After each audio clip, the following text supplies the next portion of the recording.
Breaking news చూస్తున్నారు. Israel ఇంకా Iran మధ్య యుద్ధ వాతావరణం ఇంకా కొనసాగుతూనే ఉంది. అయితే ఇందులోకి అమెరికా కూడా జోక్యం చేసుకుంది. నిన్న కూడా ట్రంప్ ఇరాన్ని అదేవిధంగా ఇరాన్ అధ్యక్షుడిని కూడా ఉద్దేశిస్తూ కూడా ఆయన కొన్ని ట్వీట్స్ చేశారు.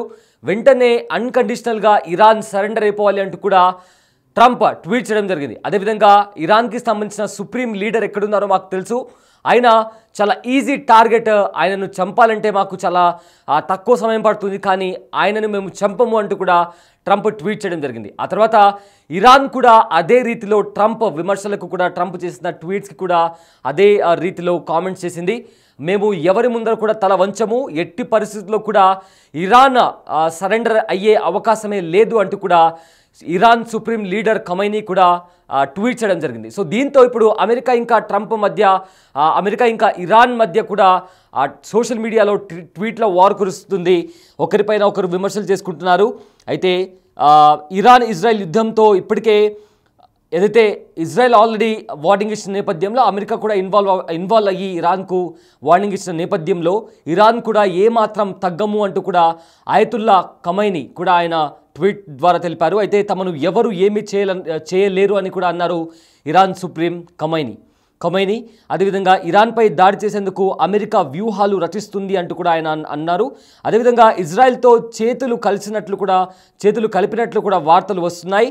టెహరాన్ హద్దులు ట్రంప్ ఏదైతే టెహరాన్ పైన దాడులు జరుగుతున్నాయో దాడులకు సంబంధించి ఖచ్చితంగా అమెరికా ఇజ్రాయెల్తో చేతులు కలిపి ఇరాన్ పైన దాడి చేయడానికి ప్లాన్ చేస్తుంది అని మాకు సమాచారం వచ్చిందని కూడా ఇరాన్ సుప్రీం లీడర్ చెప్పడం జరిగింది. ఆ తర్వాత ట్రంప్ కూడా మరోసారి సోషల్ మీడియా వేదికగా ఆయన ట్వీట్ చేయడం జరిగింది.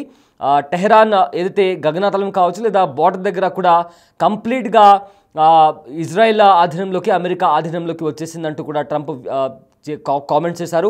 సో వారం రోజుల్లో కీలక పరిణామాలు ఉంటాయంటూ కూడా ట్రంప్ హెచ్చరికలు జారీ చేశారు. నేను ఏం చేయబోతున్నానో ఎవరికి తెలియదంటూ కూడా ఆయన కామెంట్ చేశారు. అయితే ట్రంప్ ఏం మాట్లాడారో ఒకసారి విందాం.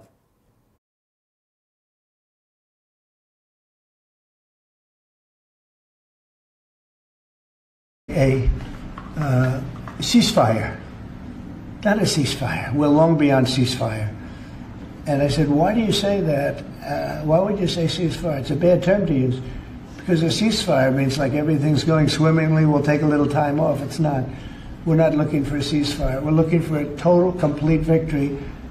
Again, you know what the victory is. No nuclear weapon. Mr. President. So I thought it was a very badly worded statement by him, and obviously I let him know that. He said I was going back home to make a ceasefire. Not a ceasefire. We're long beyond ceasefire. And I said, why do you say that? Why would you say ceasefire? It's a bad term to use. Because a ceasefire means like everything's going swimmingly, we'll take a little time off. It's not. We're not looking for a ceasefire. We're looking for a total, complete victory. Again, you know what the victory is. No nuclear weapon. Mr. President. So I thought it was a very badly worded statement by him, and obviously I let him know that. He said I was going back home to make a ceasefire. Not a ceasefire. We're long beyond ceasefire. And I said, why do you say that? Why would you say ceasefire? It's a bad term to use. Because a ceasefire means like everything's going swimmingly, we'll take a little time off. It's not. We're not looking for a ceasefire. We're looking for a total, complete victory. Again, you know what the victory is. No nuclear weapon. Mr. President. So I thought it was a very badly worded statement by him, and obviously I let him know that. He said I was going back home to make a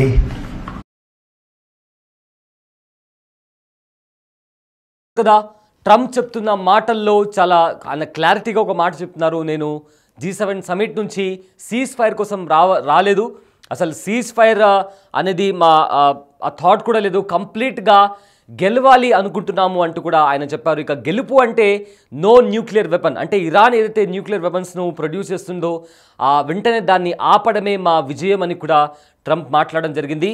అయితే దాని తర్వాత కూడా Iran supreme leader కూడా అదే రీతిలో Trump పైన విమర్శలు గుప్పించారు.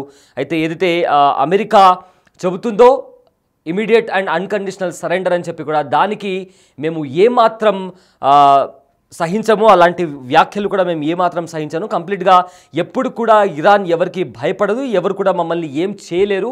అదేవిధంగా ఒకవేళ ఇదే రీతిలో అమెరికా జోక్యం చేసుకోవాలని చూస్తే కంప్లీట్గా అమెరికాకి కూడా అదే రీతిలో బుద్ధి చెప్తామంటూ కూడా ఖమైనీ కూడా చెప్పడం జరిగింది. సో దీంతో ఇప్పుడు ప్రజెంట్ సోషల్ మీడియాలో ముఖ్యంగా ట్విట్టర్ వేదికగా అటు అమెరికా ఇటు ఇరాన్ వీళ్ళిద్దరి మధ్య కూడా ట్విట్టర్లో ఒక వార్ అయితే నడుస్తుంది. అయితే ఖమైనీ చేసిన ట్వీట్ ఒకటి చదివి వినిపించే ప్రయత్నం చేస్తాను. It was already suspected that the US was involved in the move carried out by the Israel regime, but considering their recent remarks this suspicion is growing stronger day by day. ఏదైతే మాకు ఒక doubt ఉండేది, ఇజ్రాయెల్తో America చేతులు కలిపింది అని చెప్పి కూడా మాకు ఒక డౌట్ ఉండేది, కానీ రీసెంట్గా ట్రంప్ చేసిన రిమార్క్స్తో కంప్లీట్గా ఏదైతే డౌట్ ఉందో అది రోజు రోజుకి మరింత బలపడుతుందంటూ కూడా ఖమైనీ చెప్పడం జరిగింది. అదేవిధంగా యుఎస్ ఏదైతే ఉందో వాళ్ళు కంప్లీట్గా మా కంట్రీ పైన ఏదైతే ఇజ్రాయెల్ పైన దాడి చేశారో దానికి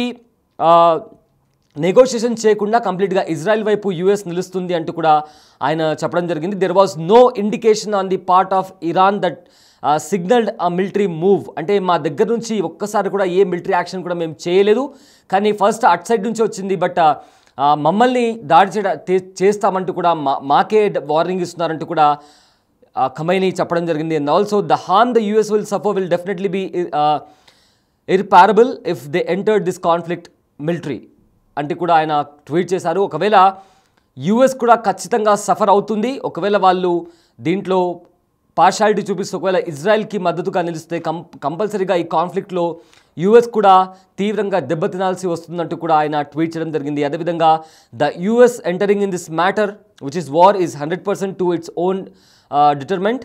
the damage it will suffer will be far greater than any harm that Iran may encounter. చరిత్రలో ఎప్పుడు లేని విధంగా కూడా మేము చేసే దాడికి అది యుఎస్ మీద చాలా ప్రభావాన్ని చూపిస్తుంది అంటూ కూడా ఆయన ట్వీట్ చేయడం జరిగింది. అదేవిధంగా ఏదైతే సరెండర్ గురించి ట్రంప్ చేసిన ట్వీట్కి దానికి రీప్లై ఇస్తూ it isn't wise to tell an Iranian nation to surrender, what should the Iranian nation surrender to? We will never surrender in response to the attack of anyone. This is the logic of Iranian nation. This is the spirit of Iranian nation అంటూ కూడా ఆయన tweet చేశారు. మేము ఎవరికి కూడా లొంగము, అది మా వైఖరి కాదు, మేము అటాక్ చేయలేదు, మా మీద అటాక్ చేయడానికి వస్తుంటే మేము డిఫెండ్ చేసుకుంటున్నాము, మేము ఎవరి ముందర కూడా తల వంచము అంటూ కూడా ఆయన ట్వీట్ చేయడం జరిగింది. అదేవిధంగా the US president threatened us, మమ్మల్ని బెదిరిస్తున్నారు with this absurd rhetoric. He demands that Iranian people surrender to him. They should make threats against those who are afraid of being threatened. The Iranian nation isn't frightened by such threats అంటూ కూడా ఆయన tweet చేయడం జరిగింది. ఎవరికి కూడా భయపడము, మీరే దాడులు చేసి మీరే భయపెట్టాలనుకుంటే అది ఏమాత్రం చెల్లదు అంటూ కూడా ఆయన ట్వీట్ చేయడం జరిగింది. ఈ రకంగా ట్రంప్ ఇంకా అమెరికన్ ప్రెసిడెంట్ ట్రంప్ ఇంకా ఇరాన్ సుప్రీం లీడర్ ఖమైనీకి మధ్య కూడా ట్వీట్లో వార్ నడుస్తుంది.